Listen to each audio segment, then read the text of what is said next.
It's did you see this Stephen Thompson thing with Darren Till where he wants them to outlaw that side kick to the knee? No, I didn't see that. Well, apparently his knee got really fucked up in the Darren Till fight. You know, what do you think about that side kick to the knee that everyone's doing? Not even the oblique kick, just a front leg side kick to the knee. The same way Yoel Romero used it on Robert Whittaker, fucked up his knee in the first fight, and then Whittaker used it on Romero like right away in the second fight, to fuck up his knee.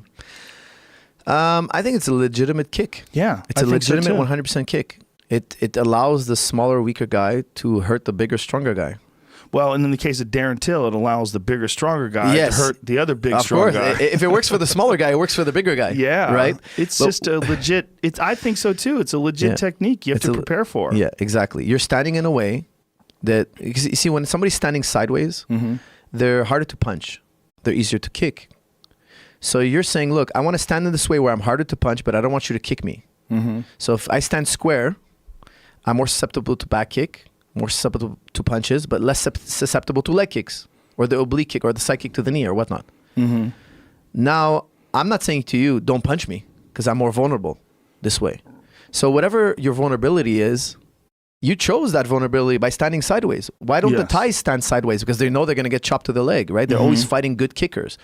They're always fighting amazing kickers. When you go to Thailand, the guy may be a good puncher, but he's for sure a great kicker. Like, you're not going to run into a guy who doesn't know how to kick. They all know how to kick knee and elbow, and some of them know how to punch really, really well also. So they stand in a way, Muay Thai has developed in a way that's very anti-kick, anti-knee, anti-elbow. And it's not as defensive to the punches. So if I want to avoid punches, I'll stand more bladed. Let's say I'm fighting like a BJ Penn who's very heavy-handed and more of a puncher. He doesn't kick much. Well, I'm going to stand bladed. Like you see with George, we made him drop one hand.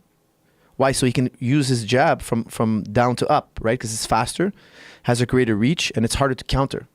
Whereas if you would have stood more square in Muay Thai, it would have been useless because BJ doesn't kick. But then you'd be more open to punches. Right. So the way you're standing, the way a Wonder Boy is standing, the antagonist to that, the antidote to that is that kick. So how could you stand that way? Just switch the way you're standing. And now, now you're more open to punches, but that's adaptation. That's what fighting is about. Yeah. It's rock, paper, scissors. If I use rock, I don't outlaw paper. I don't say everybody, hey, nobody's allowed to use paper. No, but that's the antidote to what you're doing. Yeah. And when the Thais fight, they have that very light front leg, which would prevent that front leg side kick to the knee. Exactly. Because they're always like very light. So if you kick their knee, it's just going to go backwards anyway. But to stand that way, they're standing that way at a cost. Yes. The punches. And also the cost, they don't have the ability to use that movement, that front leg movement the way that Wonder Boy does too.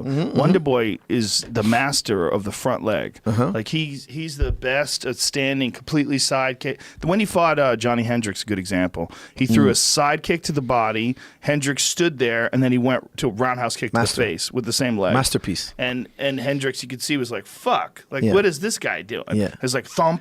Okay, back. Oh, shit. Like, he thought, like, yeah, you got me with that, but that's not a big deal. And then pop, he gets roundhouse kicked in the face. That was a masterful performance. Yeah, it was one of his best, for sure. It was incredible. Well, it just shows you the difference between a guy who is, just trying to, like, kind of plod in with a limited movement and a guy like Wonder Boy, who's just one of the most difficult guys to sort of pin down. Yeah, incredible. Yeah, his style is very unique, and I'm fascinated with him, and I'm really fascinated right now with Michael Venom Page. Been watching. Do you see his pro boxing fights? No, I didn't see. Right now, he's a can crusher. I saw one. Yeah, he's a can crusher. Yeah. He's fighting these guys, and they're setting him up for these spectacular knockouts. Right, but it's still that blitz point karate style that Raymond Daniels has, that a lot of these guys have, and Raymond's obviously adapted very well for kickboxing. I've trained with Raymond quite a bit. He's a beast. You got to get him on the show, man. He's such a great guy. To. Yeah, I have to connect you to. Okay. He's amazing. Yeah, we had talked a little bit in the past about perhaps doing something on Twitter. He knocks guys out in about 90 seconds on a regular basis. And how does he do it? He does it with the back kick. He's the master at finding a place for the back kick. You don't want to get hit with his back kick. Like, I know you got an incredible back kick. I bet you it's more powerful than his. Okay? But I'll tell you one thing. He will fit that back kick everywhere. And he'll do it in a way.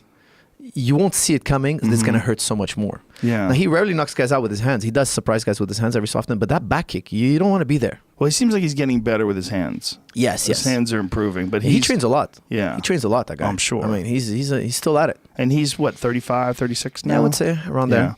That one, was it what's his name? Ombang? Was that the guy he knocked out with that touch front leg side kick and then jumped up in the air and hit him with a spinning back kick to the face? Woo! That's that was unbelievable. some video game shit. That's unbelievable. He just jumps up, top, pop, and then hits him with the second kick. Yeah, that's a standard kick. Yes, it is. You know, for Raymond Daniels. But he does it the best I've ever seen, personally. No one better. You know, you got to go back to like Rick the Jet Rufus. Oh my! You know, when he fought that really classic fight where he fought that Thai fighter and he got his legs chopped out, and everybody was like, "Oh shit!" Then people really got to understand the Muay Thai. But he hit that guy with that same kick, that front leg side kick, and then spun in the air and hit him with a turning side kick in the face. Yeah. Yeah, man. I love watching that point karate style, that blitz style. I love it. I love watching that enter into MMA because I used to spar with a lot of those guys, and it's fucking hard to deal with. Those guys that are really good at that fast sprint at you blitz. And when you do that, and then you also have takedown defense and Muay Thai skills and jiu-jitsu, it's like, fuck, man, that's a lethal skill to have.